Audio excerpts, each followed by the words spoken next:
Warning: the Savage Nation contains adult language, adult content, psychological nudity. Listener discretion is advised.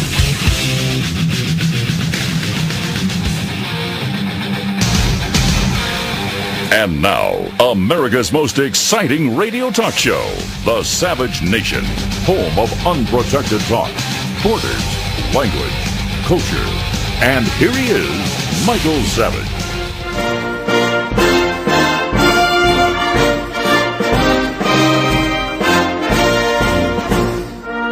ISIL does not represent Islam. It is not representative in any way of the attitudes of the overwhelming majority of Muslims.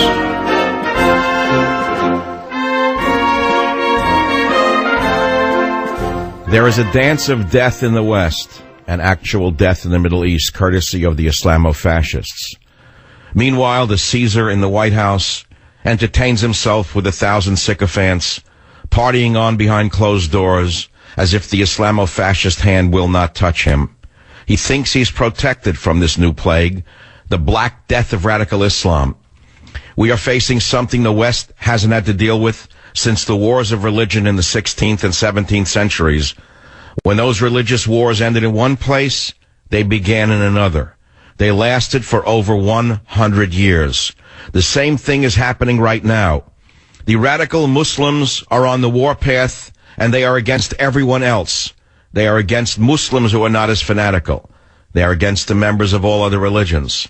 They think they're going to take us back to some pristine religious period in human history that never actually occurred. It is all complete rubbish. These faith warriors live lower than the pigs they despise. They kidnap and rape 8-year-old girls and say the Quran authorizes it. They're not purists. They're psychopathic killers. They're Nazis in headscarves. They aren't leading a religious revival. They're trying to take us back to a state of barbarism that has been extinct for 1,200 years. This is a barbaric revolution, and we have a man in the White House who denies its existence. But whether he chooses to acknowledge it or not, it's going to continue until someone puts a stop to it. Jonathan Sachs called the fight against radical Islam the defining conflict of the next generation. He likened radical Islam to a starfish. When you cut off a spider's head, it dies. But when you cut off the leg of a starfish, the starfish can regenerate it. Radical political Islam is a starfish. If you defeat ISIS or Al-Qaeda, they will merely come back under another name. Why would any government bring in unvetted Muslim immigrants at a time like this? It would seem that only an insane prince would do this to his country. But Obama is not insane. He's stoned. He's stoned on the orthodoxy of the progressive left. Obama and his supporters are drunk on their ideology. They think they're going to create a progressive utopia by continuing their attack on all Western values. This is precisely how great civilizations of the past declined and eventually fell. They rejected the values that made them great and degenerated into narcissism and selfishness. They kept on partying until they were too weak to defend themselves. And then the unthinkable happened. They fell. Those are the opening words from my prophetic book, Government Zero. No truer words have been spoken yet on this insane president, this insane Hillary, this insane Sanders, this insane liberalism that is going to kill us all. I would say welcome to the Savage Nation, but there's nothing to welcome. We are in the Third World War. Who said that? Who said over the weekend, this is the beginning of World War III? None other than the progressive socialist Pope. And what's intriguing to me is that the vermin in the American media, the very same liberals who embraced this progressive Pope for his crackpot ideology on so many things, including climate change, did not even quote the Pope when he said this is the beginning of World War III. Even the pacifist Pope, the crackpot progressive Pope, recognizes that this is a war on Christianity, more specifically a war on Western Christianity. This is the Savage Nation. In case you don't know what it is, this is Michael Savage speaking to you in the world from one of the sickest places in the universe, San Francisco. A city that is so corrupt that it creates a new definition for the word corruption. A city that is so degenerate that it redefines the word degeneracy. And yet we sit here partying on. Many decades ago, there was an epidemic in America called AIDS. And when the epidemic occurred, there were gay people in the community themselves, in the gay community, which was ground zero for the AIDS epidemic, who said, we've got to understand that we are the epicenter of this epidemic. One of them died from AIDS. His name was Randy Schultz. And he wrote a book called And the Band Played On. He himself tried to criticize the insanity of his own group. And they roundly excommunicated him from their own group for telling them the truth. I stand here before you on this microphone, in front of this microphone, trying to ring the bell of sanity in a world of insanity. We have leaders who are so spineless or insane or drugged that they're not leaders, they're going to kill all of us. As I stand here, I watched your president speak today in Turkey. And even though I am perhaps one of his harshest critics, I saw a man speak today who was not only clueless, but clearly deranged. He was so deranged that even the liberal, progressive reporters in the audience sat with their mouths agape as they listened to the rubbish coming out of the thin man's mouth. The empty suit was never more empty.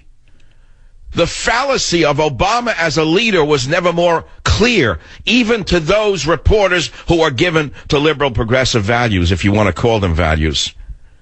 They stood there shocked by what he was not saying, and more so shocked by what he was saying.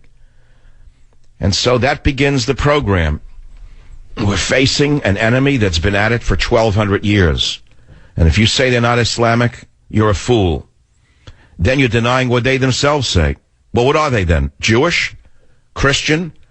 Hindu? Zoroastrian? Who are they? Are they a group of Buddhists in headscarves? Are they Christians in headscarves? Are they Jews in headscarves? Who are they? They call themselves the Islamic State, and here is the empty suit called Obama saying that they're not anything to do with Islam. Now, I happen to have in my hand an ISIS Twitter feed after the slaughter. Have you seen the photographs of the slaughter? Have you bothered to look at the blood-stained floor where these children were being entertained by a heavy metal death band? That's a subject I'm going to talk about in a minute. A heavy metal death band was playing. It's funny that the opening to my chapter is entitled A Dance of Death in the West. What's actually chilling is it was a dance of death in the West that was attacked by ISIS. In the Twitter feed from ISIS, which was sent to me by someone who I will not mention, they say the targets included, and I'm quoting now, the Bataclan Theater for exhibitions where hundreds of pagans gathered for a concert of prostitution and vice. And then they boast about the other attacks. And they say Paris was thereby shaken beneath the Crusaders' feet, who were constricted by its streets. The result of the attacks was the deaths of no less than 200 Crusaders and the wounding of even more. And they write this, Mr. Obama, all praise, grace, and favor belong to Allah. So far as I know, Allah is not the leader of Buddhism or Hinduism or of Christianity, Mr. Obama. Are you insane? I personally believe that Obama is insane. I have said this for several months now. We have an insane leader who is getting away with virtual insanity right before our eyes because no one dares call it insanity. Don't confuse his insanity with liberalism, because even liberals know what must be done. Even liberal girl reporters know what must be done. I believe that Obama is a psychopath or he is on medication. In either case, he is putting the world at danger. How shocking is it that the imbecile of Europe, which is how ISIS refers to Hollande, they called him the imbecile of Europe, which is quite shocking in the fact that when you look at him, he looks like the imbecile of Europe. If you look at 19th century daguerreotypes of madhouses, that's not too far from what he appears to be, an imbecile. So the socialists in the EU pick imbeciles not to run their nations, but to run their nations off the rails. The imbeciles are the people who let this go on. As I said to you, this is supposed to be a nation of the people, by the people, and for the people. Is that what we have, or do we have government zero, where there are no borders, no language, and no culture? How insane is a man who says at a time like this that not only is he not going to stop the influx of male, Muslim, Syrian refugees of military age, but he's going to double down and bring in more? If this is not insanity, tell me what it is. If this is not insanity, tell me what it is. You know, there's an old saying that any man can make a mistake. But if a man makes the same mistake twice, he's stupid. I learned that in high school. Apparently, nobody dared criticize Barry from Honolulu. They were afraid to criticize Barry from Honolulu. He has never been chastised or criticized in his life. So therefore, he is perfect. Therefore, he can never be wrong. Therefore, he can never doubt any of his positions. That, my friends, is the mark not of stupidity, but of insanity. Yes, if you make the same mistake twice, you're stupid. But if you make it 3 times, 4 times, 5 times, need I list all of the attacks by Muslims in the world? What would you call that if not insanity? You could say you're putting your head in the sand. I wouldn't say that. Now, there are those who would argue that Obama's not insane at all. He's actually working for the other side. They would say he is part of the Muslim Brotherhood. I've read all of it. I've seen all of the literature.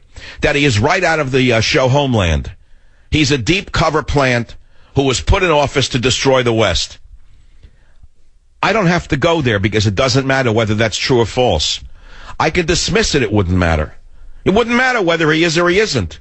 Because if he is, he wouldn't be doing anything different than what he's doing now. And if he isn't, he's doing all he can do to keep the West weak for further attacks. And so it leads us back to the question of what are we supposed to do about this dance of death in the West? How are we supposed to deal with a government that is blind, deaf, and dumb to the people's wishes? How do we deal with government zero? How do we deal with President zero? That, my friend, those, my friends, are the only questions we will talk about today on the Savage Nation.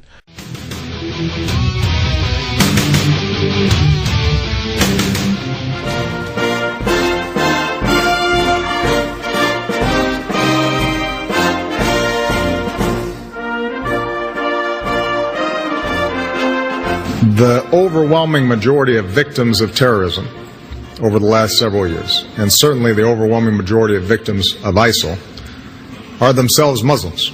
Garbage! Garbage! ISIL Garbage does fire! not represent Islam. It is not representative in any way. Any other time the man would be impeached. He'd be arrested for this in a war. I can't listen to it. The man is a liar. He's an apologist. It would be like listening to a president. Let's say after Japan attacked Pearl Harbor and sank our ships and killed 3,000 men, that a president would get up after a thing like that and say, the majority of Japanese love America. The majority of Japanese are not warlike. The majority of Japanese love America. The majority of Japanese did not want the attack on Pearl Harbor. And the only way to win this war against Japan is to what? Eat sushi? To learn how to use chopsticks? So, since the president is an ignoramus surrounded by idiots, let me read you a statement from ISIS itself, and you decide, you idiot, liberal, moron, progressives, suicidal maniacs. You decide for yourself whether they're Islamic or not. Here is a statement from ISIS on their own Twitter feed that came out on November 14th from them. By the way, the attack occurred on Friday the 13th, which I'll tell you the significance of in a few minutes. If you think it was by chance, then you also know nothing about history. You're as ignorant as I think you are. You're as empty as your genes. You are just empty heads who think you're smart because you went to college. If you had any idea what the symbolism was, you'd understand the danger you've put yourself in through your liberalism. I can't read you the whole piece, but I'll start with some of it. So, Obama says that they're not Muslim. Quote, in the name of Allah, the most merciful, the most beneficent, in a blessed battle whose causes of success were enabled by Allah, a group of believers from the soldiers of the caliphate, may Allah strengthen and support it, set out targeting the capital of prostitution and vice, the lead carrier of the cross in Europe, Paris. This group of believers were youth who divorced the worldly life and advanced towards their enemy hoping to be killed for Allah's sake. Doing so in support of his religion, his prophet, blessings and peace be upon him and his allies. They did so in spite of his enemies. Thus they were truthful with Allah. I'm not making up one word of this. If you want to believe what your moronic, liberal, idiotic, perverted teachers taught you in college, do so at your own risk, you morons. Because whether you want to accept you're at war doesn't matter. Because the enemy has accepted that they're at war.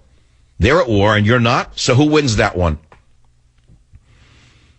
The targets included the theater for exhibitions where hundreds of pagans, they write, gathered for a concert of prostitution and vice. Allah blessed our brothers and granted them what they desired. They detonated their explosive belts in the masses of the disbelievers after finishing all their ammunition. We ask Allah to accept them amongst the martyrs and to allow us to follow them. I can read more of it, but I don't know if it's worth reading to an audience in America that is brain dead, drugged, psychotic. So let me read from the beginning of chapter 3 of Government Zero. I'm going to read one paragraph. Zero strategy against ISIS. Islam woven into the fabric of America, ? In 2015, Obama held an extremism conference at which he said things that are not only delusional but frightening. If he actually believes what he said, he's insane. He knows better. Consider this statement by the commander-in-chief. Quote, here in America, Islam has been woven into the fabric of our country since its founding generations. I write, really? I had no idea. I didn't know that George Washington was secretly a Muslim who got on his knees on a prayer rug and prayed to Mecca at Valley Forge. Join the Savage Nation. Call now, 855-400-SAVAGE, 855-400-7282. Savage. Here in America, Islam has been woven into the fabric of our country since its founding. Generations of Muslim immigrants came here and went to work as farmers and merchants and factory workers. You know, why is he a sympathizer to Islam? Because he's a Muslim. Do you understand that through patrilineal descent, Obama is by definition Muslim? Now, whether he converted to Christianity is a question. It doesn't really matter. And whether he's a Muslim doesn't matter, because most Muslims oppose terrorism. We know that. Then why does he bend over backwards to say that they're not Islamic, they're not Muslims, when they themselves pray to Allah, say they're doing it for Allah? And by the way, since there's bleeding heart fraud in the White House, this double agent, Thin Man, so anxious to bring in so many refugees from war-torn Syria, and you liberals, I know, love refugees, especially when there's a buck to be made on it. And I'll read the names of the groups that are making billions off the refugees that are going to come in, that are coming in. You'll throw your guts up when you hear their names. You probably belong to their churches. But where are the bleeding hearts crying out for the Christian Syrians, the Christian Iraqis who are being tossed and turned around the Middle East? Do you know that many of these Christian refugees made it to America and Obama threw them out of the country? In San Diego, they had families waiting to take them in, and this evildoer in the White House had them deported because they were Christians. And do you know that Christian refugees are afraid of going to Europe because many of the refugee camps are filled with radical Muslims who are beating up less Sharia-compliant Muslims in the refugee camps, or thrown off ships, as the African refugees are doing? Did you know that? The African Muslims are so violent that they're throwing Muslims and Christians off the refugee boats who are not Sharia enough. Do you understand what's going on? Do you have any idea to comprehend the hypocrisy and lunacy? Well, then you also have to love the Democrat debates the other night, which I refused to watch. I wouldn't waste my time. It's a sham. Stalinist show trial is too mild a statement for what this campaign of Hillary's is. But there's this old, deranged fool, and I have to say that Bernie Sanders is classically a deranged old man literally spitting on himself, who has a delusion that ISIS is delusional. He knows more about ISIS than even ISIS does. That idiot Bernie Sanders, that laughable moron, knows more about the Islamic State than even the members of Islamic State knows. Bernie Sanders, a delusional communist from New York, says that they're under the delusion that they're just following the Quran and the Hadith. They don't know what they're doing, but Bernie knows. He knows better. But he even went further, Bernie from Brooklyn. Bernie from Brooklyn says the root cause of all of this hatred is because of climate change. And he says when people don't have enough water and can't grow the crops, they get crazy. Now, of course, this has nothing to do with the fact that they've been killing people around them since the 7th century, long before climate change occurred, long before the Industrial Revolution, long before carbon pollution occurred. Radical Islamists have been killing everyone around them to convert them to their view of the world. But Bernie Sanders says it's all about climate change. How can anyone listening to this program ever vote for a Democrat again unless they're suicidal maniacs? I don't understand. Unless they're suicidal maniacs who put money above everything else, I don't understand. Make no mistake about what I'm going to say to you. It's 100% true. There is a campaign to delude themselves in order to make a profit. This has nothing to do with humanitarianism. Wait till I read the names of the groups that want the Syrians in. You want to hear the names of them? The U.S. Conference on Catholic Bishops called for 100,000 Syrian refugees. The Lutheran Immigration and Refugee Services. Do you think that the Catholic bishops and the Lutheran Immigration and Refugee Services are doing it because they're so benevolent and Christian? Or do you think it's because of the money? 100,000 Syrian Muslim refugees imported into the U.S. came last week from Eleanor Asir, a senior director of refugee protection at Human Rights First. Human Rights First. These are all insane liberals. They're insane. It would be laughable if they were still restricted to the nut houses called universities, which used to be a safe haven for these insane liberals. We knew that it went on there. And as long as they were confined in the new madhouses, see, Jerry Brown's father closed down the insane asylums in California, which then was followed around the country as a very progressive move. And all of the insane people who were slightly functional went to work in universities. And it was okay for the rest of us. We knew that the new nut houses, the universities, were safe places for them. And now all of a sudden they're running the world. So now let me turn to what he's doing with the military. Now, if you say, well, why are you quoting your book at a time like this? Well, for one, it's the most prophetic book of our time. Secondly, if you go into a bookstore right now, tell me why you'd want to read about killing Reagan. Is that something that's important to you right now, you fools? That's what you have to read about, Ronald Reagan again? No, you have to read about Government Zero. No borders, no language, no culture. Why have I written the book? Why did the hand of fate move my hand to write this book over the last year? Why did the hand of fate have the book come out just at this time? So let me read you the opening to the chapter Zero Military, because it happened again over the weekend. He did something that you'd never believe could happen at a time like this. Zero Military, chapter 4. Joseph Stalin executed his generals in the 1940s out of fear they were plotting a coup against him, which they were not. As a result, the Soviet military was unable to operate effectively. Similarly, other dictators have purged the military in paranoid fits. Today we are witnessing a similar purge, carried out not with bullets, but with smears, innuendo, and spurious legal charges. But it is a purge of senior military officers nevertheless. In my last book, Stop the Coming Civil War, I told you about the hundreds of high-ranking officers dismissed from the military for failing to comply with the progressive Islamist takeover.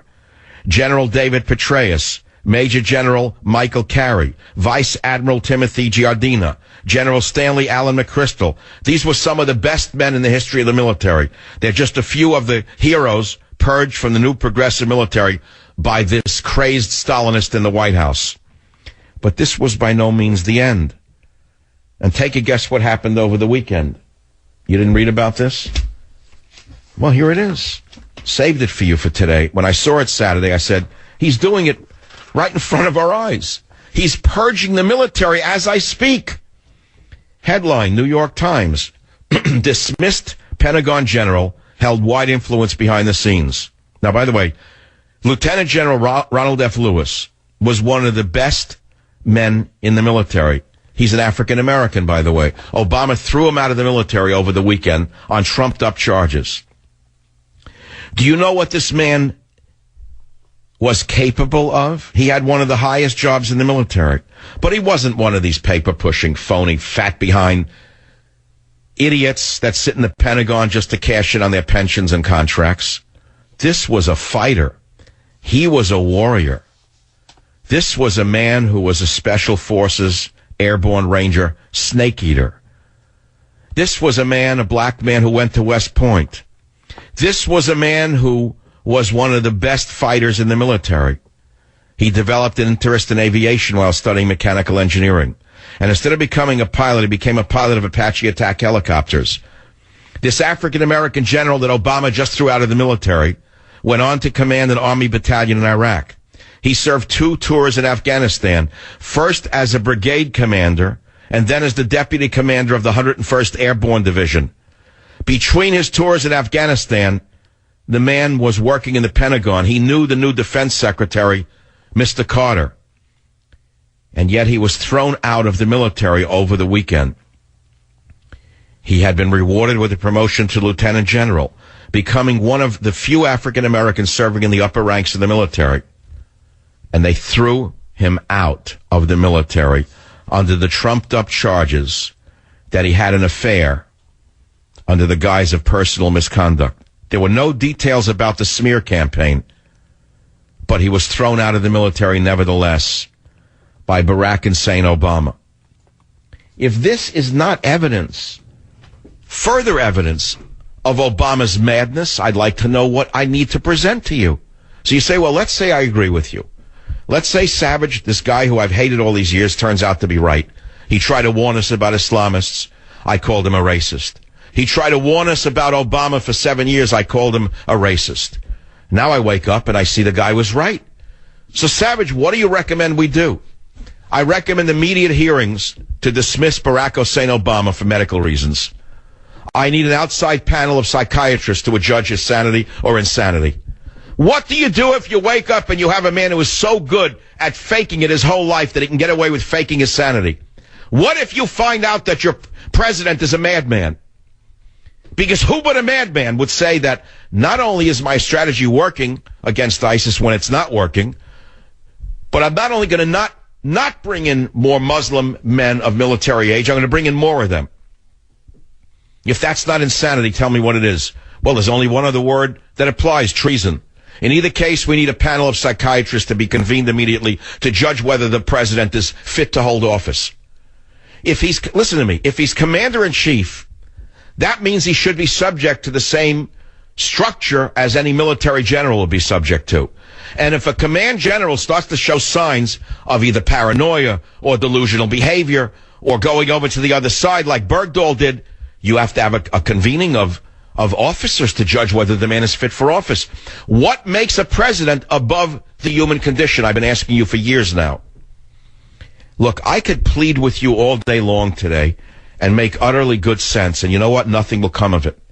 The reason nothing will come of it is because we are paralyzed in the West. The West is finished. I want to tell you something.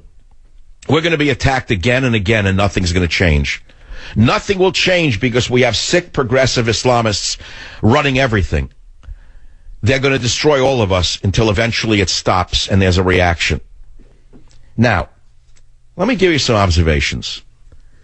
Over the weekend, I waited for this show to begin since Friday's show. And one of the days I went to a local mall in a suburban white community where almost everyone's lily white. And I put on my ISIS cap. And I said, Michael, make believe you're a radical Muslim walking around in America. Tell me what you see. See, I'm a very inventive personality. Some would say that's really crazy what you just did. No, it isn't. It's called thinking. Something that's extinct in the United States of America. It's called critical thinking. It's called role-playing. But it's something you can't really do unless you have a very fertile mind. And let me remind you something. Government Zero hit it to number 3 on the New York Times list without any help from the media. I'm still blacklisted. This is the 7th bestseller I've had in a row. New York Times, still blacklisted. What does it have to do with anything? I'm the only member of the American media banned from entering Britain. Do you know why I was banned from entering Britain? One of the things I allegedly said was this. I said, let's do this together. Let's think together. This was in 2008. I said, what would you do if a radical Muslim group gets their hands on a nuclear device and you know where they are and you know they're going to set it off? I said, would you rather see 1 million of them killed or 1 million of us killed? And for using that logic, I was banned from entering Britain by the psychotic liberal socialist appeasers who let Muslim fanatics into their country, who scream, kill the Queen, overthrow Britain. But I am not allowed to enter that country. That's a nation that's disappeared from the planet. Britain no longer exists. It's a figment of the imagination of soccer fans. Take a look at that phony Cameron and tell me that Britain exists. Another empty shell, another empty suit. And now we come back full circle to that question. What would you do, you good liberal, if you wake up and find out that ISIS has a nuclear device and they're threatening to blow it up, God forbid, in New York City? Tell me what you would do. Go and buy a Quran and try to understand them? Tell yourself that they're not Muslim? Bring in more refugees in order to appease them? Tell me what you would do. So let me go back to what I was trying to say to you before. As I'm saying so much at once, it's very hard to contain all my thoughts at once. But I speak extemporaneously based upon the facts. Go to the mall, White Mall, Saturday, sunny day. Now I say, make believe you're a radical Muslim walking around in America. Tell me what you see. Now remember, I had 3 best-selling novels in a row. Abuse of Power, A Time for War, Countdown to Mecca. I know you didn't read any of them because I'm not a literary figure. You haven't seen me mentioned anywhere in the New York Review of Books or interviewed by any of the famous progressives on the media. But 3 best-selling novels in a row. So I can think creatively like a novelist. So what did I, as a novelist, see as I walked around that mall? Well, I see I have to take a quick commercial break for the wonderful sponsors who make the show possible. So please bear with me. I'll be right back.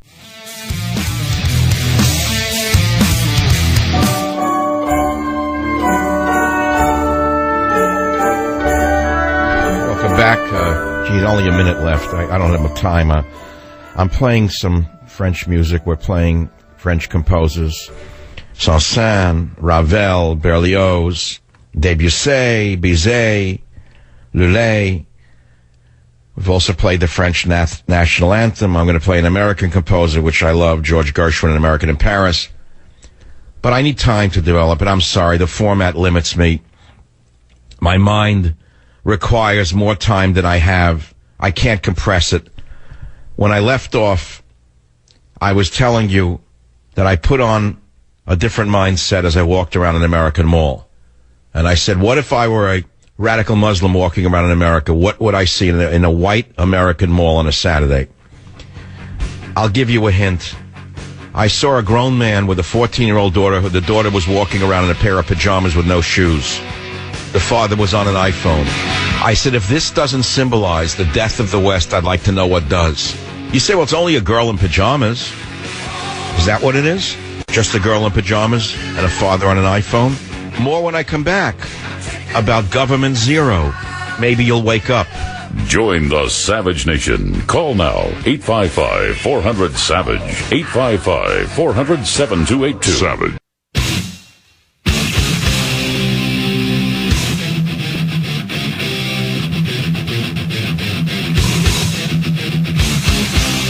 Warning.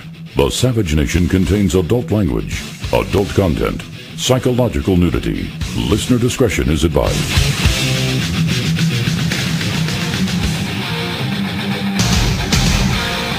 And now, America's most exciting radio talk show, The Savage Nation, home of unprotected talk, borders, language, culture.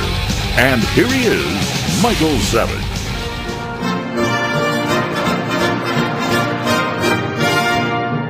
strategy that we are putting forward is the strategy that ultimately is going to work. But as I said from the start, it's going to take time.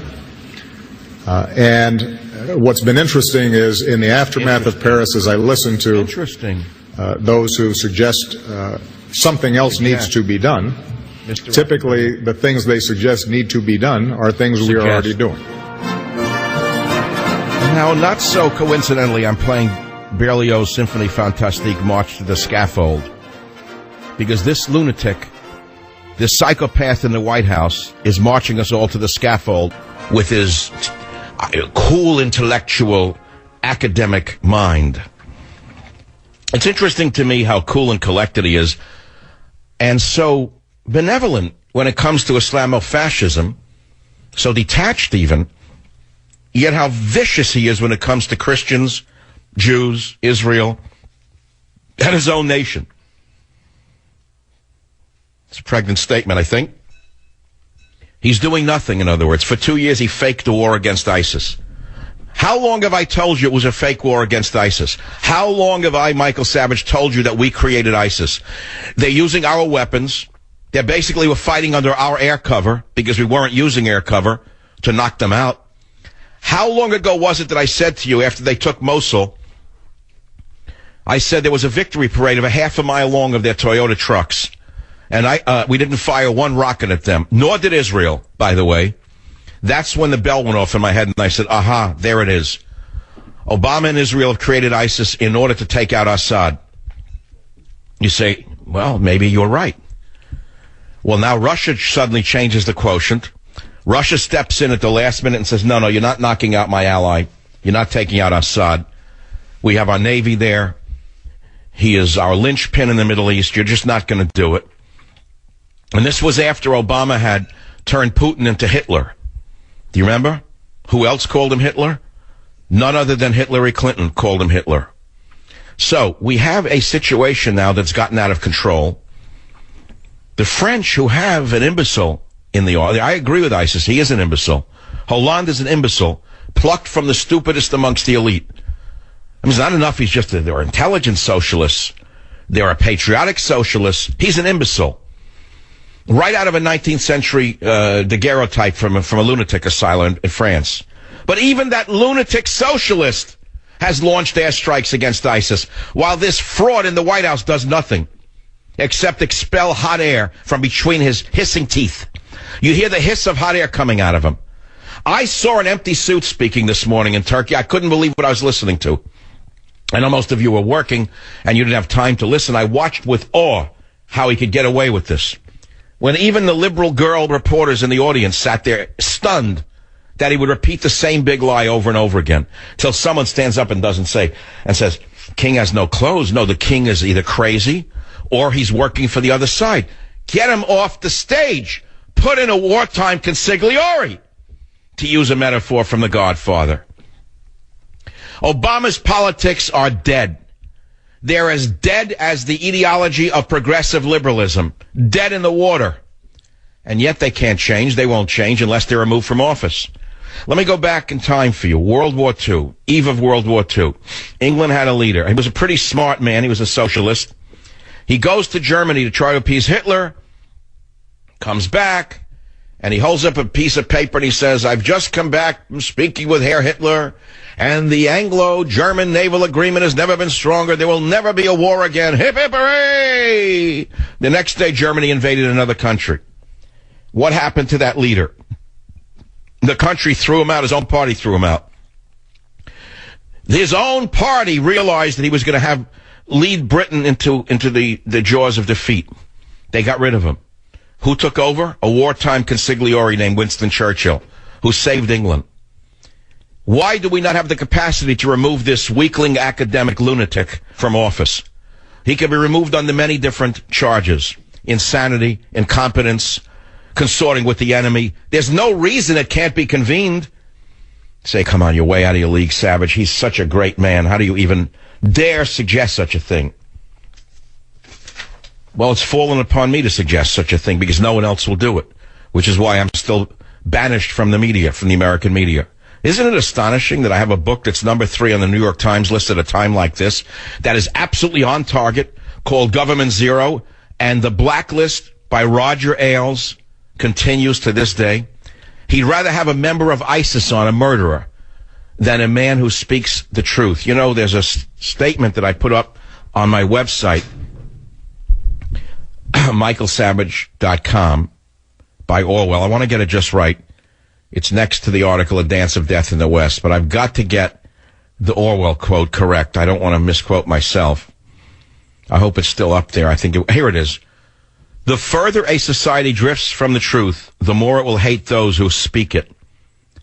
And one of my favorite thinkers, George Orwell. The further a society drifts from the truth, the more it will hate those who speak it. I am the most hated figure in the American media.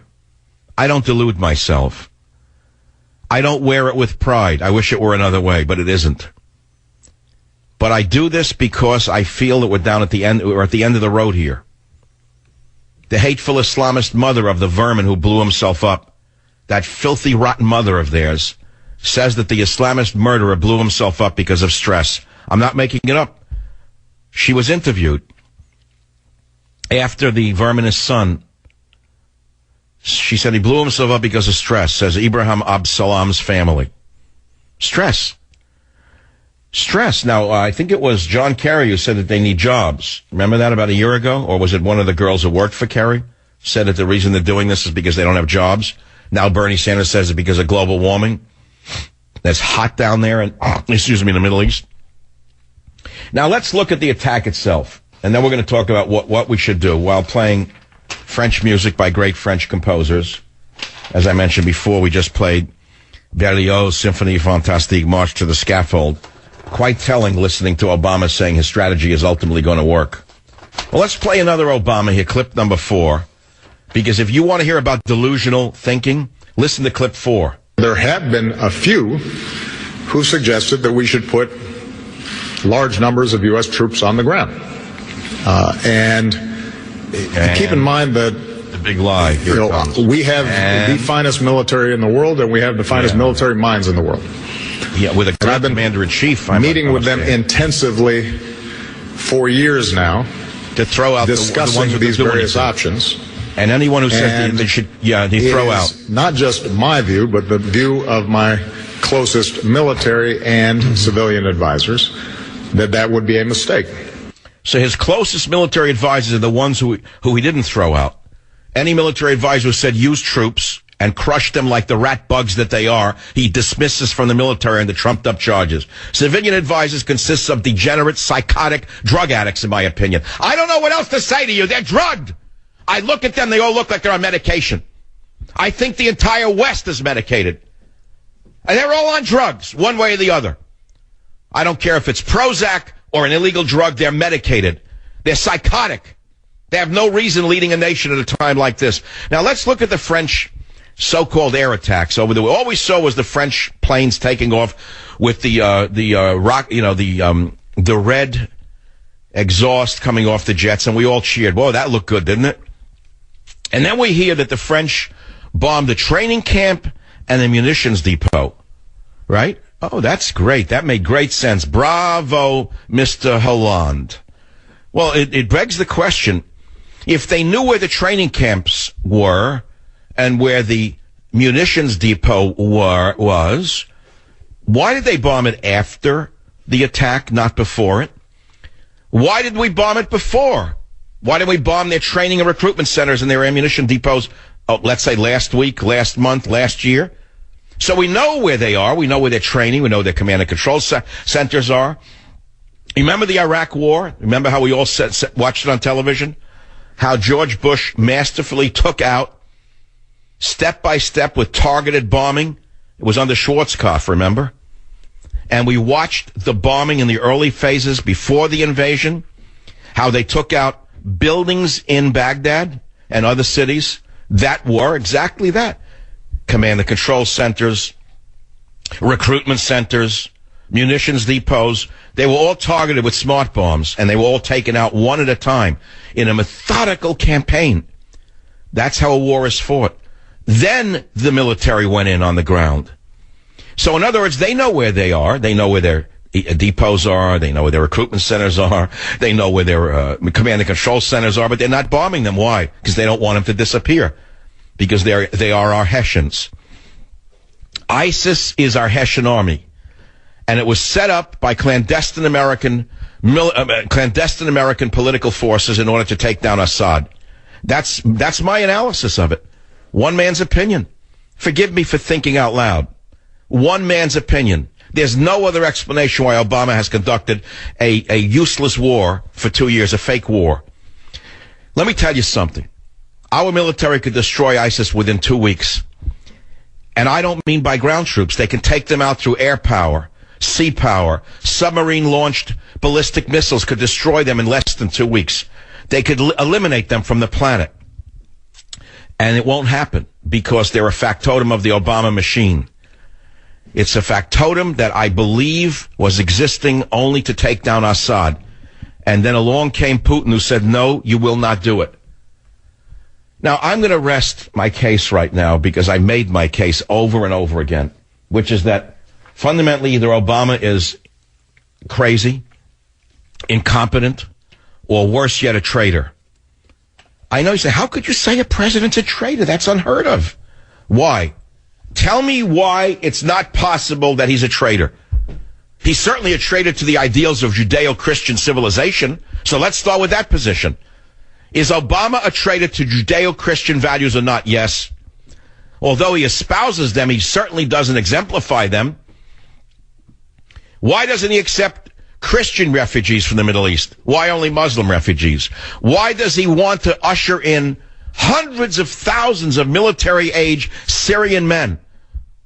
Why? In the face of what just happened in Europe, when we know at least one of them was rescued from a refugee boat. And look what he did. Look what he did to those poor kids at that rave, that stupid dance of death. They didn't deserve to die. They were just drugged up kids who wanted to have a party. Just like parties go on every night in America. Drunken girls walking the streets at 4 a.m. Stupid, incompetent, cowardly boys marching around looking like models who are made of nothing. They're the paper men.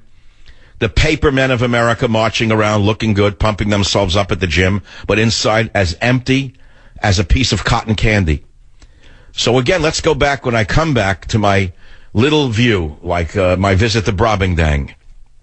Walking around a white American mall on a sunny Saturday after the bombing. What did Brobdingnag look to me? I'll be right back.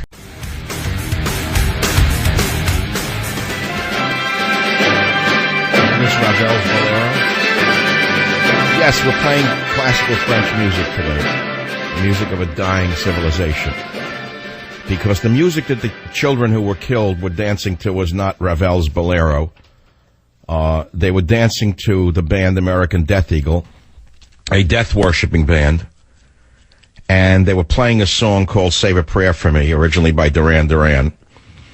And I understand that where the song talks about looking into the well and world on fire, there are references to the Mahdi, or the return of the 13th Imam.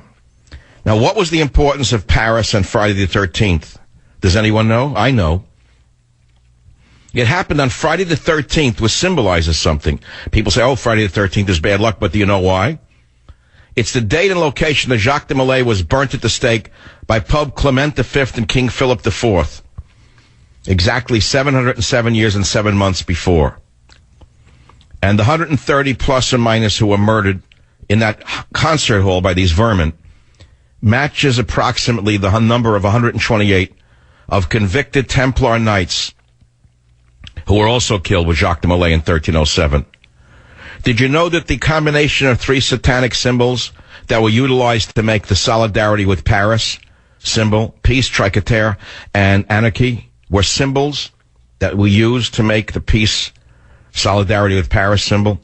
Well, either way, there's a lot more going on in front of behind the scenes, number one.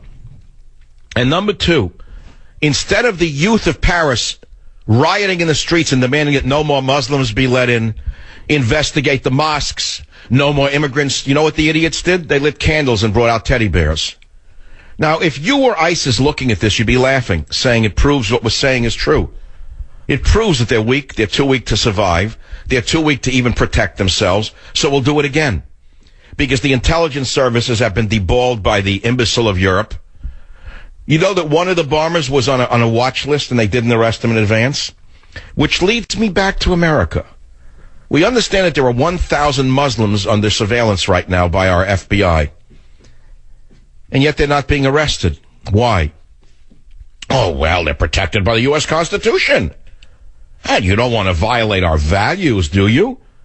Now, I would say the most fundamental value of a society is survival. Survival uber alles.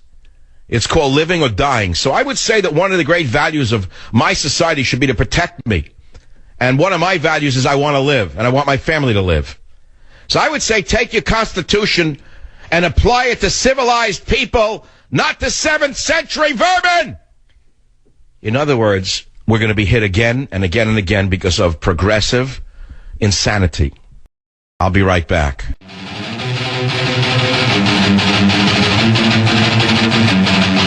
If you have a handful of people who don't mind dying, they can kill a lot of people. That's one of the challenges of terrorism. It's not their sophistication or the particular weaponry that they possess, but it is the ideology that they carry with them and their willingness to die. I wonder if this is a related issue, willingness to die. So he's saying you can't defeat people who are willing to die for their cause. Well, I guarantee you that Obama doesn't understand what I'm about to say. But, you know, we have a lot of men willing to die for their cause. They're called military men.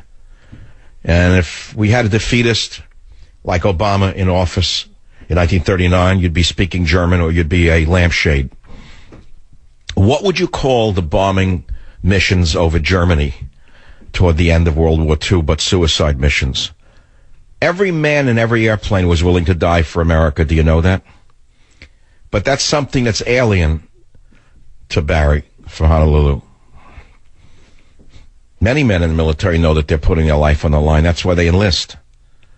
In fact, it's an all-volunteer military. They know it comes with the territory. They're not going in it for the shoes, are they? And the 3 meals, are they? The 3 hots and a cot? Most of them who are going into combat know that they're going in knowing that they could die for the country. They don't want to, but they know that that's part of the deal. They know that. Now, here in America, we have a revolutionary group called Black Lives Matter that has now taken over a library at Dartmouth University. They broke into a library and they screamed, F you, you filthy white Fs. I know you don't want to hear it. It's very disturbing. So-called protesters who are really terrorists at Dartmouth University. Now, how did they get into Dartmouth? I would guess they were invited in. I guess all the liberal white professors felt that they needed diversity. So they invited these people into the university, just like Obama's inviting Muslim males into America. And instead of being rewarded with kindness, protesters at Dartmouth broke into the library, and as students were studying, they directed profanity toward the white students and physically pushed others. In a critical editorial, the conservative Dartmouth Review listed some of the epithets hurled by the black protesters. F you, you filthy white Fs. F you and your comfort. F you, you racist S. Some of the protesters then became physical. Men and women were pushed and shoved by the group. They screamed, if we can't have it, shut it down.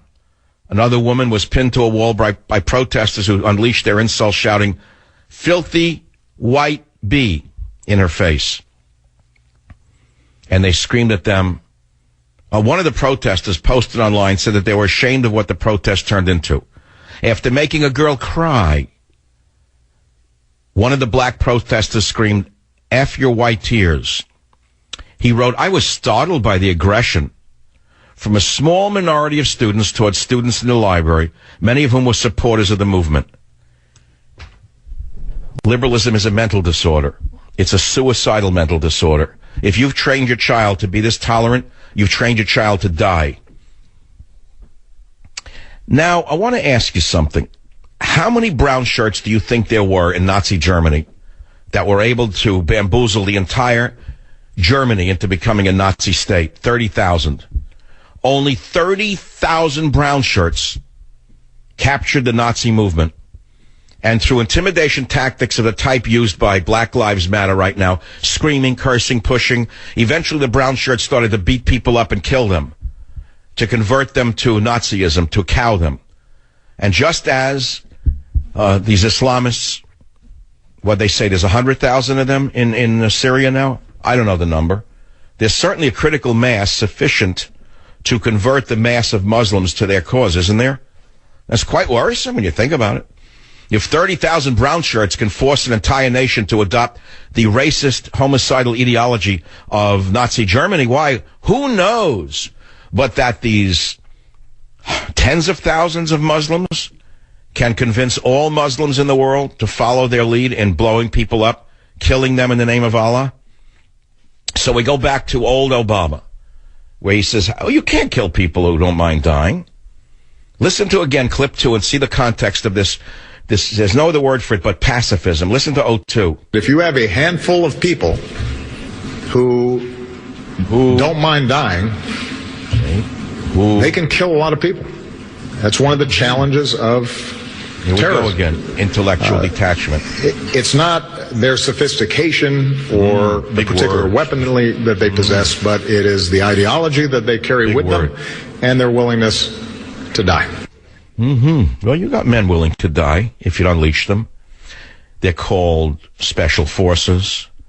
They're called Navy SEALs. They're called Green Berets. They're called the Rangers. All the frontline troops that you hate, that you fear, know who you really are, that you won't unleash on them. They're willing to die.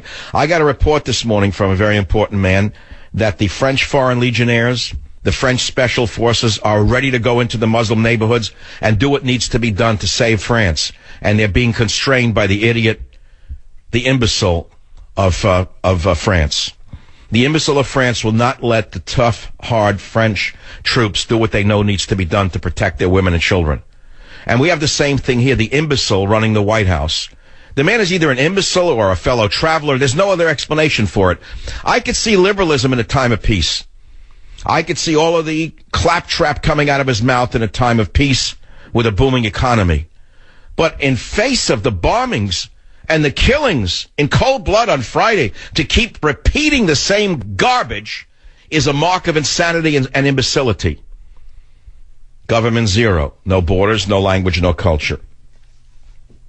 Why do you think the book is jumping off the shelves? Why do you think even the most cynical liberal is going in bookstores right now trying to read something about what's going on that makes sense? Why do you think that they've been grabbing Government Zero? Why? Because it answers their questions. And by the way, let's turn to the solutions and see what it has to say about this situation. Oh, look at that, Savage. You said this on page 313 before Trump said it. Close the borders completely for 7 years. Thanks, Donald. Look at this one, number 3, Donald. Deport all illegal aliens in American prisons. Repeal the anchor babies law. Make English the official language. Require government-issued identification to vote. Number 8, restore to active duty all military officers purged by Obama. Let's see. Repair our relations with Russia, number 12. Number 13, sign a mutual defense treaty with Israel. Oh, here's one. Mr. Obama, maybe you ought to pick up a copy, an electronic copy of Government Zero. Maybe you'll find out a strategy that might work. Page 316. Recognize radical Islam as the enemy. Look what Savage wrote. Look what he wrote. He said, we aren't fighting a war on terrorism. Terrorism is a minor problem outside of what is perpetrated by radical Islam. Let's formally recognize the enemy, who doesn't just fight on the battlefield and in terrorist acts, but seeks to infiltrate the West and destroy its borders, language, and culture. Mr. Obama, hold on now. I know it's hard for you to read anyone else's words because you are the all-perfect master. But number 16, Savage calls for this. What do you think of this, Mr. Obama? Allow profiling and security investigations, Mr. Obama. Look what that guy, Michael Savage, had the nerve to write. Look what he wrote. He said, while the TSA is harassing a Welsh German grandmother from Indiana, Radical Islamists walk onto airplanes without identification and try to blow them up. This is the insane result of banning profiling and security work. The security risks to American citizens come from radical Islamists. They have openly declared their intentions. Let's start our investigations on terrorist plots there and stop harassing innocent Americans. I hear the applause. I hear the applause out there. Remember, I wrote this over the last year, not Saturday. It's all in Saving a Nation with Nationalism at the end of Government Zero. Oh, look at this. Wait, Mr. Obama, I know you can't listen. I know you can't hear a word anyone says because you are the all-perfect man. Number 17, Mr. Obama. Look what that guy on the radio said. Didn't he say that he would listen to ideas if they were good? Didn't your president say that in one of his clips? That he's heard ideas, but they're all no good because they didn't emanate from his great brain or from Valerie Jarrett's brain? Where is this one? I've heard a lot of people say we should do this and do that. But frankly, typically the things they suggest are things we're already doing. Listen to clip 3, Mr. Obama. You may learn something that you're not doing. Listen to clip 3. The strategy that we are putting forward is the strategy that ultimately is going to work. Oh, yes. But as I said from the start, it's going to take time.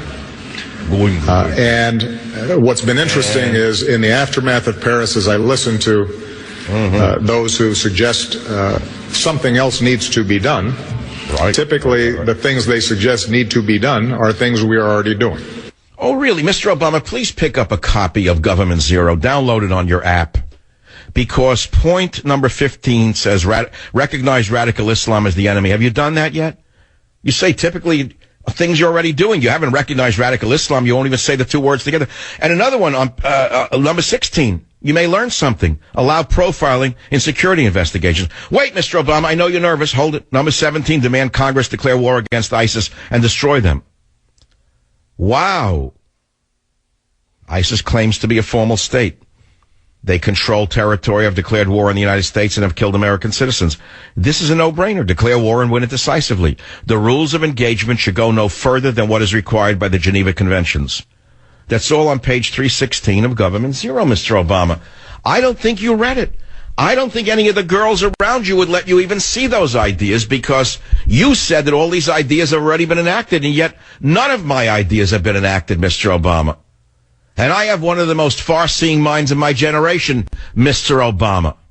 Oh, you may not see me on CNN. You may not see me on MSNBC. You may not see me on Fox. In fact, I'm invisible. I'm the invisible man, Mr. Obama.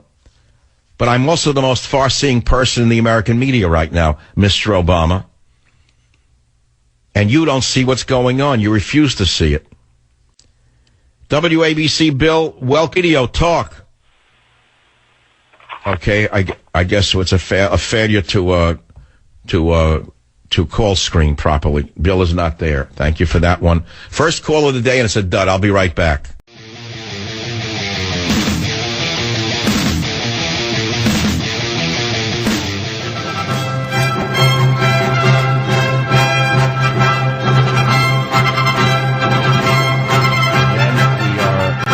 Saluting the people of France and their fantastic culture of the past by playing some classical French music. That's Lully, Fanfare pour le Carrousel Royale. And now we go to the lunatic of the West in Barack Obama. You got to listen to what happened this morning at the conference at Ankara, Turkey. If you watched it as it occurred, your jaw would have fallen open. You would have said this. Even the liberal reporters were stunned by the man's stupidity and his emptiness. All I saw was an empty suit. A fraud, a complete fraud, a naked fraud. The thin man, the nobody, the nowhere man. Listen to clip 7 as they try to challenge the lunatic in 7. Do you think you really understand this enemy well enough to defeat them and to protect the homeland? We have been fully aware. Here we go. Oh, you got to stop. Did you hear he almost broke just there? This guy is such a phony. He looked just like a kid who was finally called on the carpet by a teacher. And instead of the booming fake voice that he uses all the time to bamboozle everyone, the voice broke for 1 second when they saw right through him. I want you to play it again. I want you to hear the voice break when he realizes he's completely been exposed for the fraud he is. Listen to 7. Do you think you really understand this enemy well enough to defeat them and to protect the homeland? We have been fully aware of the potential capabilities of them carrying out a terrorist attack. That's precisely why we have been mounting a very aggressive strategy to go after them. What? As I said before. Okay, let's stop right there. The reporters looked right through him, and they saw a hollow man, a straw man, an empty man, a man with straw between his ears. And I'm being benevolent in saying that. Is there anything I have not said that you need to say? Something that would add to any of this? Here are some headlines. Republicans question U.S. refugee plan. Obama not reconsidering plan to bring in Syrian refugees. Hillary refuses to use term radical Islam. Excuse me? Bringing in more Syrian refugees? Now, who's on his side on this? The corrupt organizations that are profiting from it. The U.S. Conference of Catholic Bishops wants 100,000 Syrians.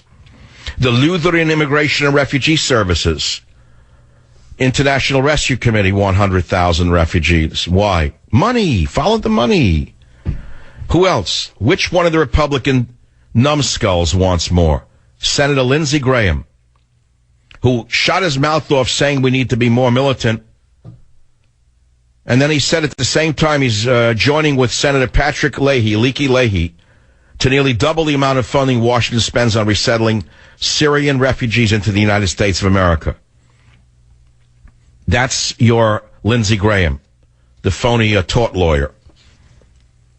Leahy's office told The Hill that the legislation would allow for the resettlement of up to 100,000 Syrian refugees over 2 years. And joining him in that bill is none other than the double-talking phony Lindsey Graham. Even Romney came out and said no Syrian refugees. Can you believe that? Can you believe that even milquetoast Romney had something to say on this issue? How is that possible?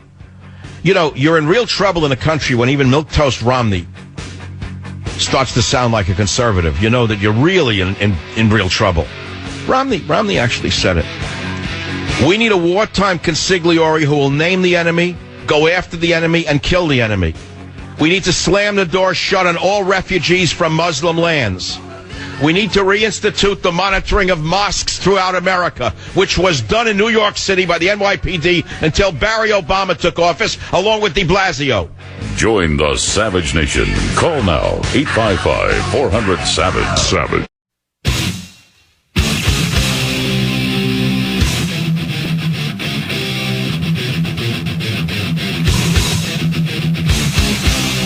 Warning.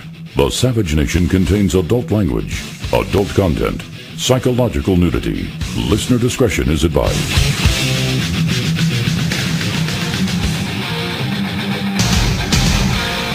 And now, America's most exciting radio talk show, The Savage Nation, home of unprotected talk, borders, language, culture. And here he is, Michael Savage.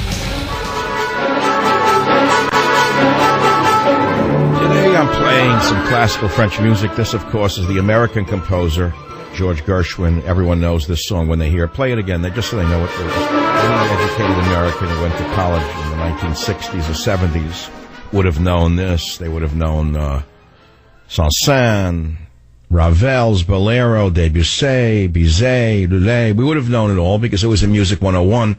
Now, of course, it's the music of rubbing your crotch with bling in your teeth. The real American music. No, the real important music. The music that will last 1,000 years.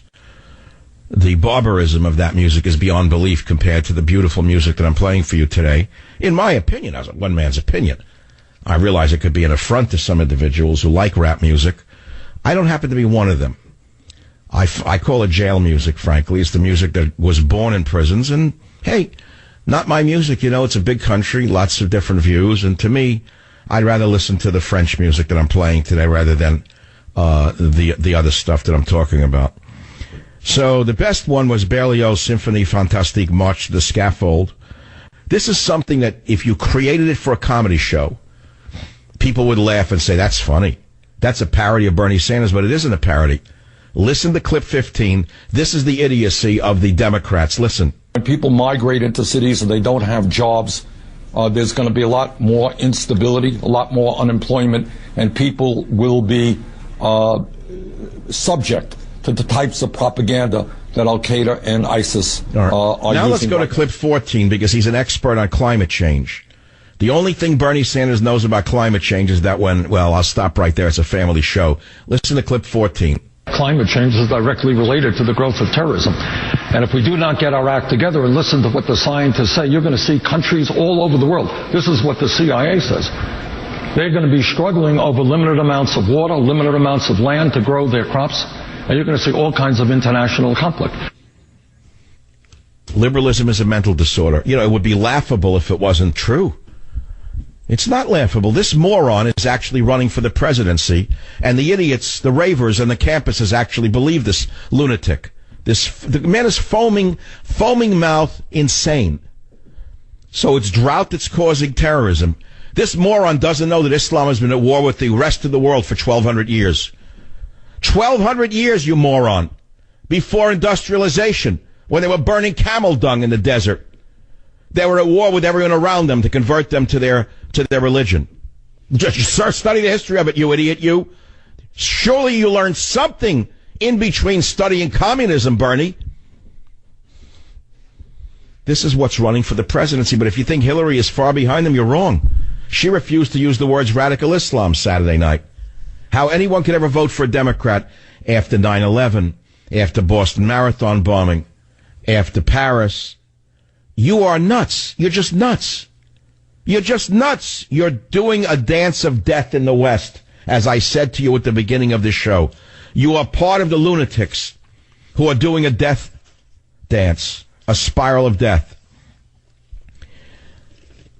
I'm not going to read it again. I read it once before. I wrote, there is a dance of death in the West, an actual death in the Middle East, courtesy of the Islamofascists. Meanwhile, the Caesar in the White House entertains himself with 1,000 sycophants, partying on behind closed doors as if the Islamofascist hand will not touch him. He thinks he's protected from this new plague, the Black Death of radical Islam.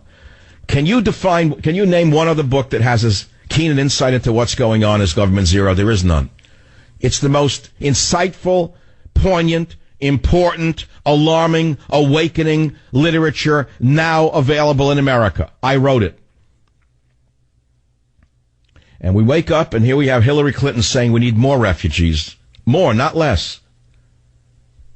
She wants more than 10,000. She wants 65,000. Listen to clip 13 from this mad woman. Listen. We should take increased numbers of refugees. The administration originally said 10. I said we should go to 65, but only if we have as... Did you hear what this liar just said?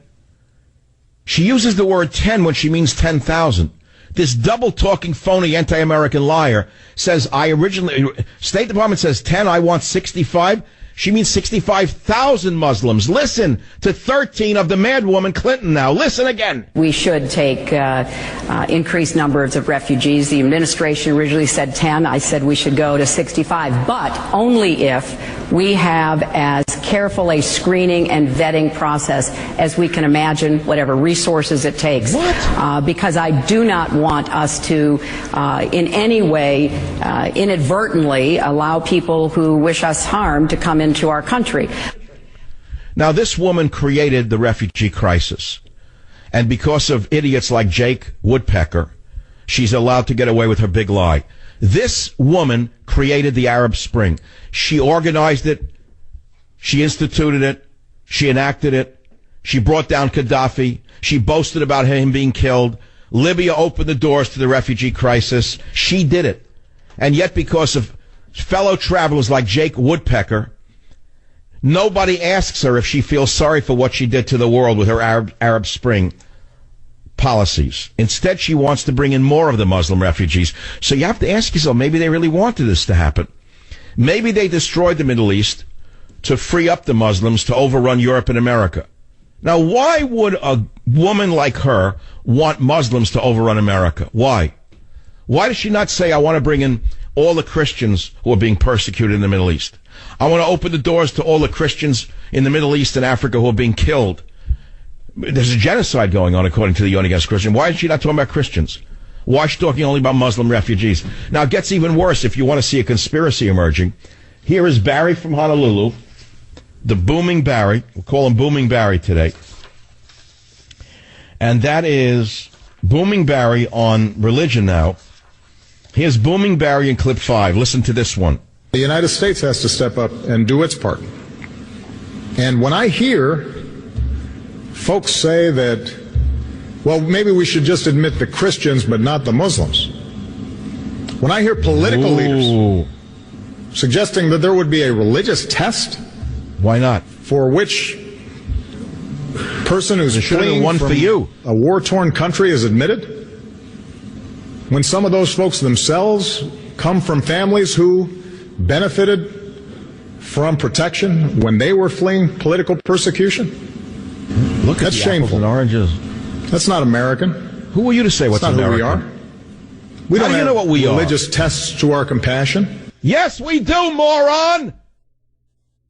Yes, we do, moron! I keep hearing the same lie, the same homily over and over again. That's not American. What do you mean not? Survival is American. It's ingrained in our very DNA, Barry. Survival is our number one value, Barry, not liberalism. Your failed, corrupt, broken philosophy has blown up in your face, and you refuse to acknowledge it, Barry. You're a laughing stock to the world. The whole world is laughing at you. The world knows you're a weak pacifist who has nothing but contempt for your own nation and your own people. The world knows this now. 2 hours and 15 minutes I've been trying to awaken you. Now here's the problem. Those of you who know will always know, and those of you who don't will never. There is no changing the mind of those who would dance before the golden idol. There is no way to ever change them. They will not change. I got an email from somebody who said, Michael, you're basically wasting your time. Those of us who listen to you every day have understood for years what you've been saying on Borders, Language, and Culture. Those of us who've bought Government Zero and try to give it to people to read for Thanksgiving, we're trying, but we know they won't listen. They'll look at us with sort of detached amusement. Their minds are made up. They're closed-minded. The American mind closed a long time ago because of the brainwashing of progressivism. It's destroyed the minds of an entire generation. And they go on to say, Michael, there's only one thing that will turn this around. And it's a terrible thing to admit. They say that only when 10,000 Americans are killed in one day by one act of terror will the country ever throw these psychopaths out of office and take the country back and save themselves before there's nothing left to save. The dance of death. The dance of death goes on while the Caesar in the White House parties on behind closed doors as if the Islamo-fascist hand will not touch him. He thinks he's protected from this new plague, the Black Death of radical Islam.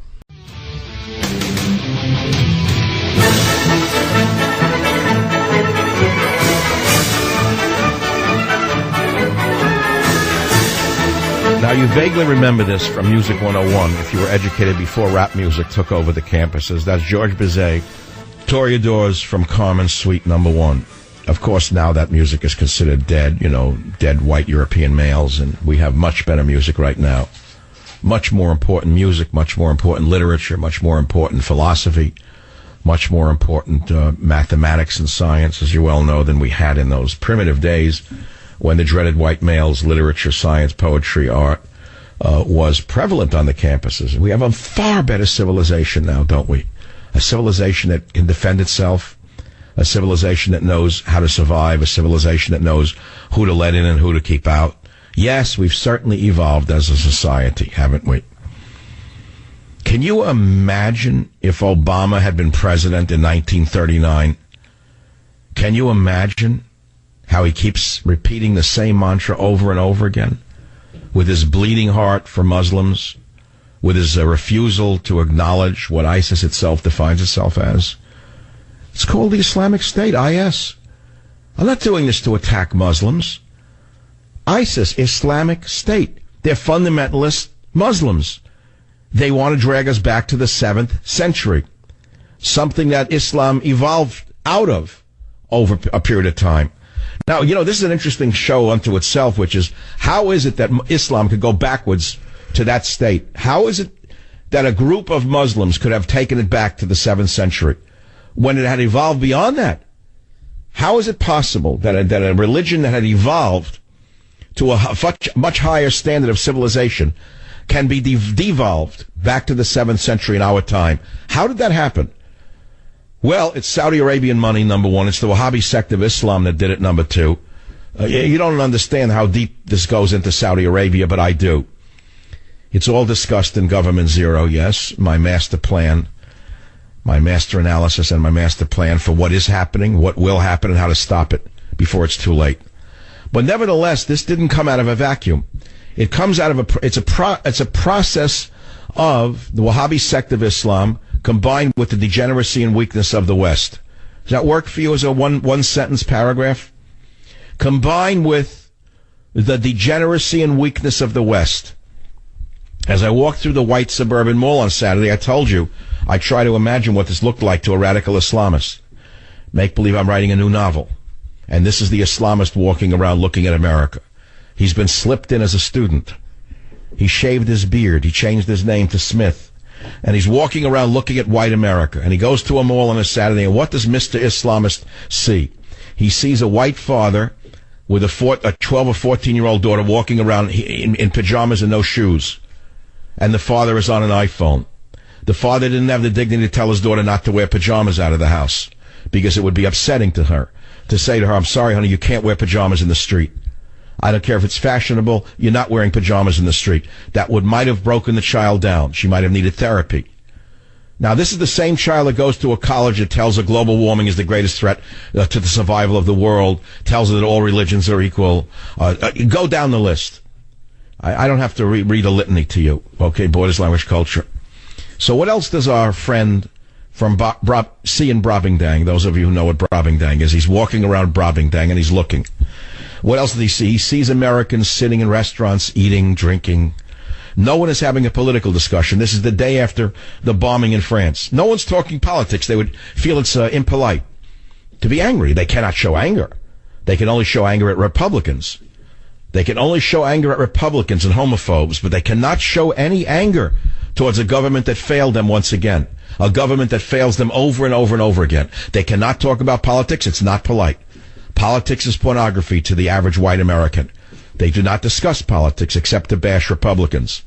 And what else does this man see as he walks around Brabingdang? He sees nothing. There's nothing there. He knows he can cut through it as a sharp knife through warm butter. He sees a weak nation. He doesn't know where the tough men are. He doesn't see any. They're not there. They're not in the white suburban mall for sure on a Saturday afternoon. Where are they? Well, they're in prison, or they're in the military, or they're in the police force. That's where they are. But he never sees them because they're behind the scenes. They're kept behind the scenes. And right now, he feels safe because he knows that the police have been cowed by the most anti-police, anti-American president in history. Through every trick in the book that he learned as a young radical, he has now frightened the police into not taking proactive steps to stop acts of crime and acts of terror before they occur. And so the FBI itself is now cowed and cuckolded. The FBI has 1,000 investigations going on against who? Irish grandmothers or Muslim men and women who might hurt us. So you ask yourself, why don't they arrest them?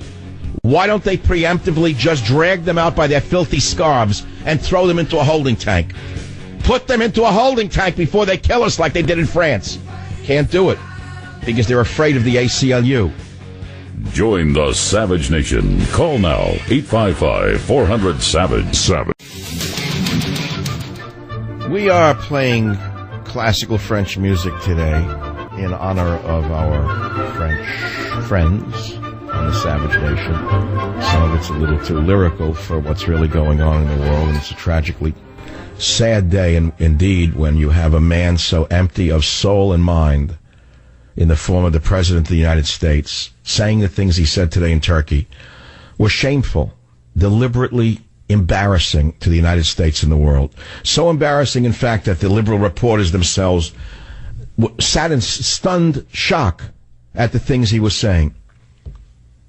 And there's only one way to change it, and that is to not impeach him, because that will never happen. That won't happen. No, they have to have a hearing on the man's fitness to hold office. 5 psychiatrists, 10, doesn't matter, 9. Make it like a grand jury, a Supreme Court. 9 judge whether he's fit to hold office, because I believe he's not fit to hold office. I believe the things that he said today indicate he's not fit for office. He's living in another world, a dream world. Even the Muslims know that something has to be done. Muslims who are not fanatically insane know that something has to be done to stop them. And this lunatic says the opposite. He says, bring them in. Slamming the door on refugees would be a betrayal. We don't have religious tests to our compassion. He doesn't understand who they are. He won't even call them Islamic. This just came out and is shocking from Josh Meyer of NBC News. ISIS has help desk for terrorists staffed around the clock. NBC News has learned that ISIS is using a web-savvy new tactic to expand its global operational footprint. A 24-hour jihadi help desk to help its foot soldiers spread its message worldwide, recruit followers, and launch more attacks on foreign soil. You know, this leads you to ask some questions that need to be asked, and they're being asked right now behind the scenes. And this is a tough one for me because I'm in the First Amendment business, which is, what are the limits of the First Amendment? Now, we all know we gave up our freedom at the airports because of the Muslim attackers on 9/11. We know that. We know that. We gave up many of our freedoms. We became prisoners in our own country because of them. And in that sense, they defeated us. So before we go down the road of asking, should Twitter be banned? I'll ask, should Twitter be banned? Should any of the means of communication being used by them be put out of business? Now, I realize that if you banned Twitter, you couldn't talk about your lipstick or where were you going to meet your girlfriend for dinner. I understand that'd be a great stress for you. But since most of these social media accounts are useless, they're nothing but gossip sites, if they are endangering us, why shouldn't we consider closing them down in a time of war? Pretty strange things happen in a time of war. People are interned. Remember that happened to the Japanese in World War II? Irrespective of whether you agree or disagree, that's not the point. It happened. And it was a liberal progressive president who interned in Japanese, Franklin Delano Roosevelt. Wasn't a racist, wasn't a fascist. It was a liberal Democrat. He interned the Japanese into camps for reasons that I won't go into right now. They were his reasons, not mine. So strange things happen in a time of war. There's censorship of the press during war. Did you know? You didn't know about any of that? Oh, yeah. You can't talk about your lipstick or your shoes. You can't talk about where to get a good martini on internet during times like that. So there probably will be a discussion very shortly, and let me be the first to throw the pebble out into the pond, of whether or not we should eliminate some of the social media sites that the terrorists are using to communicate and recruit with and plan operations. I understand a Sony PlayStation is being used. Well, let me ask you something. Would society suffer if all Sony PlayStation devices were banned? I'm asking the question.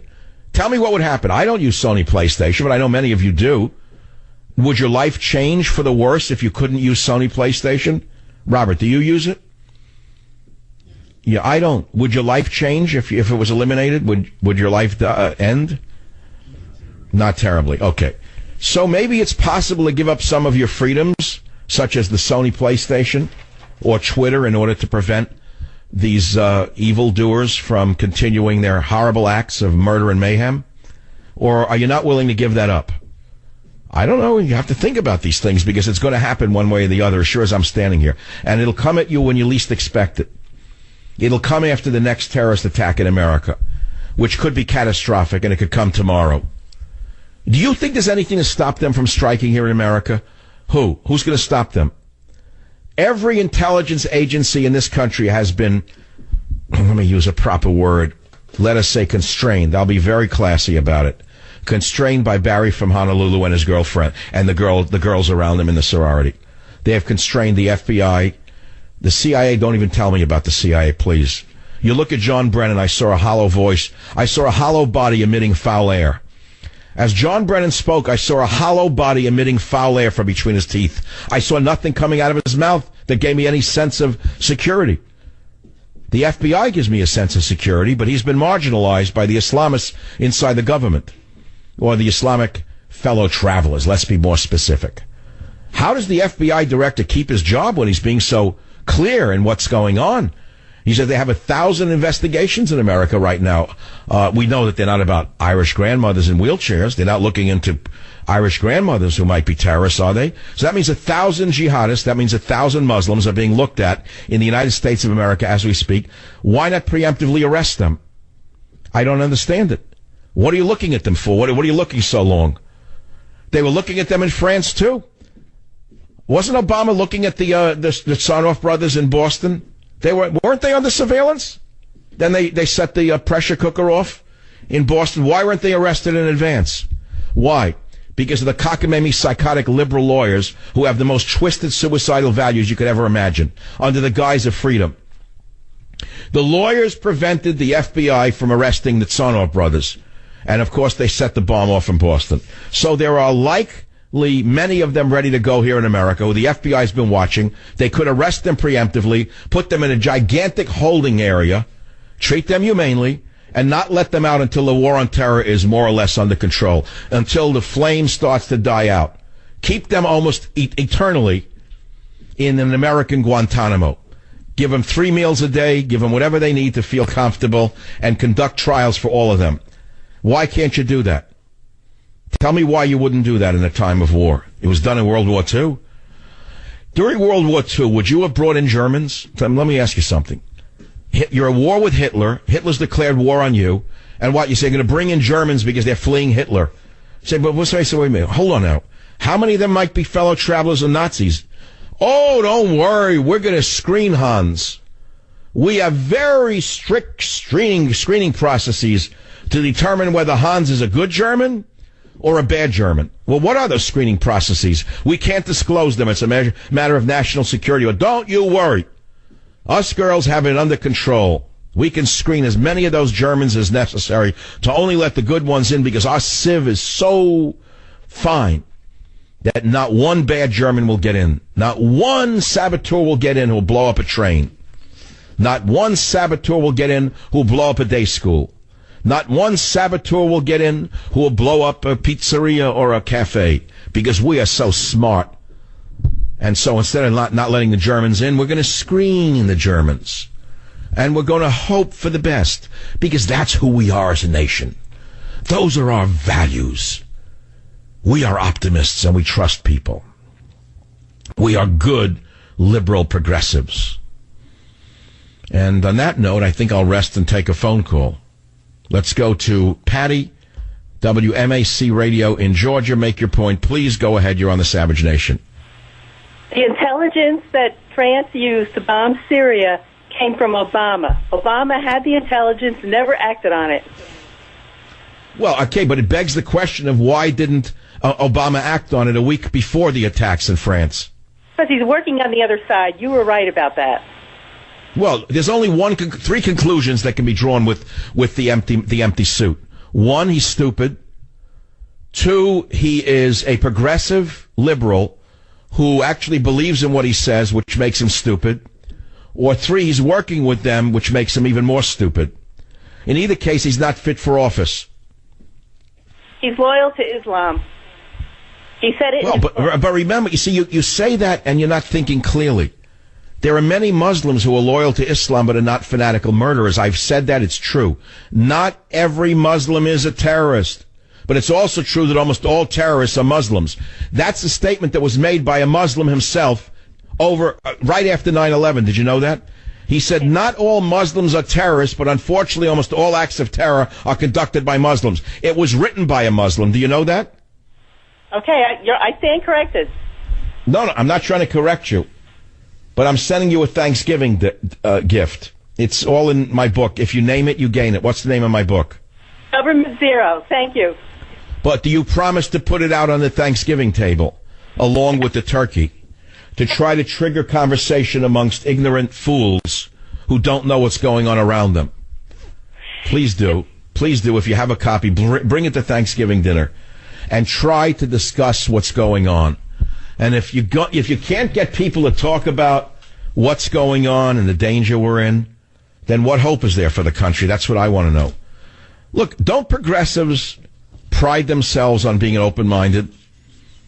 That's how to start the conversation. Let's say you have a Bernie Sanders in-law.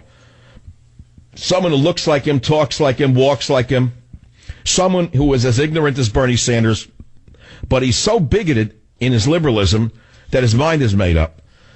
So you say, look, Bernie, I know you're an open-minded man, aren't you? What's he going to say? No, I'm not. Yeah, I'm open-minded. He'll be a little, defensive. Are you at least willing to discuss what must be done to stop radical Islam from hurting us again? Yeah, well, maybe. It was not that right-wing racist stuff. And then say to him, Bernie, I read a book which says there's a dance of death in the West and actual death in the Middle East, courtesy of the Islamofascists. And stop right there. Read one sentence. And then say, Bernie, what do you think of that? Well, No, Bernie, listen. Is there a dance of death in the West, Bernie? Or read in the next one. The Caesar in the White House entertains himself with 1,000 sycophants, partying on behind closed doors as if the Islamo-fascist hand will not touch him. Bernie, do you agree with that or not? You see what I'm saying? You can do it with one sentence. You don't need a whole book. 855-400-7282 phone number. MichaelSavage.com website. Government Zero, the best-selling book, 6th in a row. I have one wall in one of my houses that has all of the plaques with all of my best-selling books. It shows the cover. It shows the New York Times list and where it wound up the first week.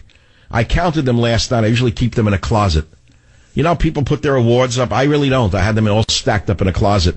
I had nothing to do yesterday, so I got out a hammer and picture hangers. I couldn't believe what I looked at. There were 3 on one wall. There were 4 on another wall. 7 best-selling books in a row. Now, what am I trying to say to you? If so many people are listening to my show and buying my books, what are they trying to say in buying the book? They're making a statement. They agree with me or they wouldn't buy the book to begin with. They agree that we have a government of no borders, no language, and no culture. So what is it that the book is going to do to change things? There's only one thing I can say.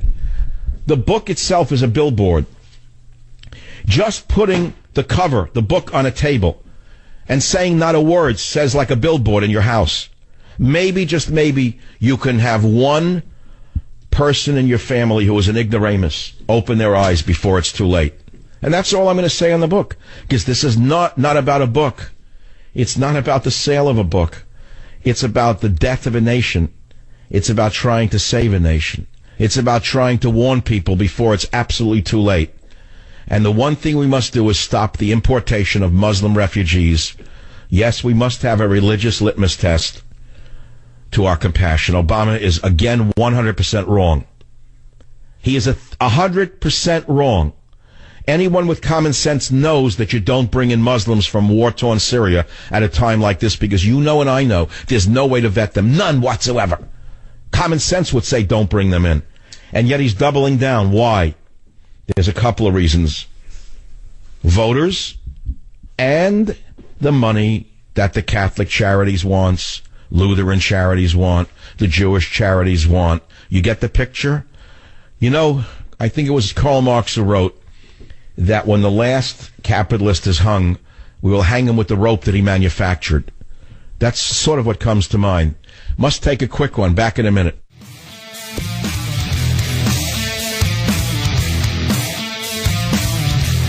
It is the Savage Nation. We've been talking about what to do to stop the next attack. Rocky on WDRC. Fire away. You're up on the Savage Nation. It's a pleasure and a privilege, Dr. Savage. I was on a flight from Las Vegas, Nevada to Hartford, Connecticut. I had your illustrious reading of Government Zero, which is a fantastic piece. I was mocked and chastised by people ahead of me when they turned and saw the cover. So I invited anyone who wanted to sit next to me in the empty seat to stop drinking their liberal berry Kool-Aid and get educated, and maybe if I could save one of you, my job will be done. And I guarantee you none of them would take you up, right, on your offer? No, sir, they did not. They looked at me, and I said, throughout the whole flight, one guy said to me, where did you get it? I said, I bought it at a bookstore, and I said, it's the best piece of literature I've ever read in my life. Especially. Well, let me ask, wait, hold on. Was this before Paris or after it? Actually, I flew out on Saturday, so it was after it. So the idiots still don't know what's going on? The moron, liberals, stupid, sympathetic, progressives still don't know what's going on around them? They still believe in the empty suit? Okay, Rocky, thanks for that update. I'm not surprised. Liberals are amongst the most bigoted people I've ever met in my life. Here's one for you Democrats. Minnesota Democrat ends bid for state assembly seat after sympathetic Islamic State tweet. Dateline today, Minneapolis. A Democratic candidate for the Minnesota House ended his campaign Sunday after he tweeted that the Islamic State group, quote, isn't necessarily evil, and its members were doing what they thought was best for their community. My friends, liberalism is a mental disorder. The progressive Islamist allegiance is overwhelmingly alive in America. Your neighbor is a threat to your very survival. The bigotry of liberals will unfortunately sink the ship of state. God bless America. Savage.